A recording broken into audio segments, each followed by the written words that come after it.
আমি তুষার ভাই যেটা বললেন সেটার সঙ্গে একমত, এবং আবির সাহেব যেটা দেরিতে উপলব্ধি হয়েছে সেটাকে অভিনন্দন জানাতে হবে আমাদের। যদিও উনি এখন ওনারা এখন কাঁধে পড়ে এইসব কথা বলছেন, ওনাদের এটা আগে বলাই দরকার ছিল।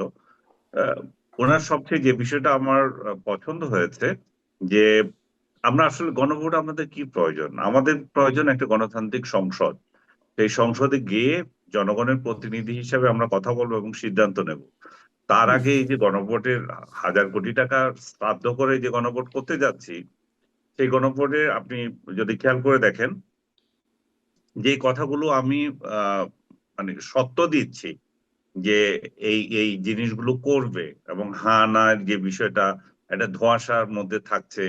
তারপরও এখানে আলী রিয়াজের একটা কথা জানি আমি দেখেছিলাম যে আসলে সব বিষয় তো হবে না, হবে যে এই যে ঐকমত্য পরিষদ কমিশন যে গঠন করেছে সেই বিষয়গুলোতে আপনি হ্যাঁ বলবেন না না বলবেন এই জাতীয় একটা হুম। কোশ্চেন নাকি থাকবে।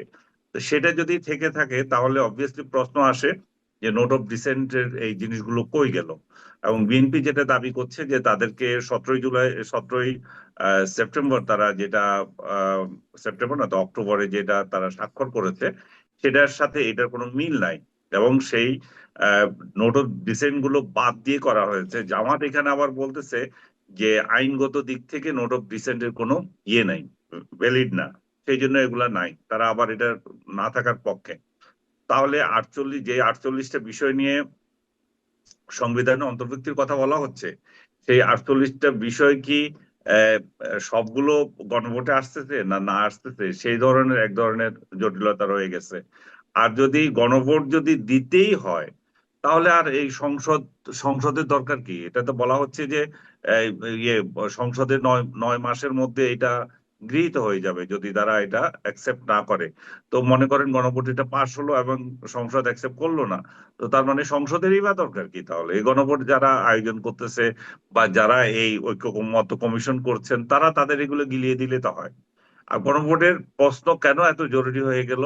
কারণ যেহেতু আমি সংসদে বসবো, সংসদে এটা ঠিক করব, এবং সংসদেই যদি আমি ঠিক না করি এটা 9 মাসে এমনি হয়ে যাবে, তাহলে আর গণভোট কেন? গণভোট তো হচ্ছে যে জনগণের ভিত্তিটা নেওয়া। তো জনগণের ভিত্তিকে যদি আপনি পাত্তা দিচ্ছেন না, আপনি বলছেন যে আমরা যা হুম। বলছি আলী রিয়াজ সাহেব এবং তার সাংগাতরা যেটা বলেছে সেটা 9 মাসে অটোমেটিক হয়ে যাবে, তো অটোমেটিক হলে তাহলে আর গণভোটটা কি জন্য? এটারও তো কোনো আমি মানে দেখি না। আর যদি গণভোট হবেই, সেটা ভোটের দিন যদি অনুষ্ঠিত হয় সেটাকে তো বিএনপি যেটা দাবি করছে, সেখানেই বা আপত্তি কোথায়? ভোটের আগের দিন আর পরের দিনের মধ্যে কি তফাৎ আছে এবং এটা কি মাহাত্ম্য আছে সেটা কিন্তু তারা এখনো বুঝাতে পারে নাই। তাহলে সবচেয়ে বিএনপি কেন আগে রাজি হচ্ছে না? আগে মানে রাজি যদি হয়ে, পার্থক্যই না থাকে। আমি তো সেটাই বলতেছি যে হ্যাঁ, আগে হ্যাঁ। আমি ও নিজেও আচ্ছা, মানে আগে আগে রাজি না। কারণ জি, স্পষ্ট আমি এর মিস করে কারণ গেছি। আগে জি। আগে যে যদি ভোটটা হয় তাহলে রেজাল্ট দিয়ে কি কি হুম। হবে?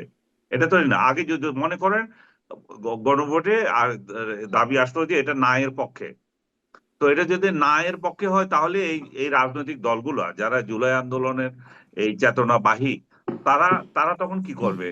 তারা কি এই ভোটে যাবে? তারা কি এই সংসদে এটা কি আহ, পাস করানোর চেষ্টা করবে না, যে যে যে জিনিসগুলো? তাহলে তারা সেই সত্য দিক, যে জনগণকে এটা বলে দিক যে যদি এই গণভোটে যদি না হয় তাহলে আমরা এই জুলাই সনদ সংবিধানে অন্তর্ভুক্ত করব না, এবং সংবিধানে এটা তারা অন্তর্ভুক্ত বলেছে। করার জন্য আমরা, হ্যাঁ, এটা তারা বলেছে যে না যদি হয়ে যায় তাহলে এগুলো আর হবে না। ও ওইগুলো তাহলে তারা তারা দিবে না, তাহলে ভালো কথা। তাহলে মানে না জুলাই হলে তো সনদের এই প্রস্তাব যদি না ভোট হয়ে যায় হ্যাঁ, তাহলে আর এগুলো হবে না এবং এই আপনাদের গণপরিষদ তৈরি এই করা তাহলে প্রশ্নটা পুরো আমি আপনাদের দুজনের কাছেই করতে চাই।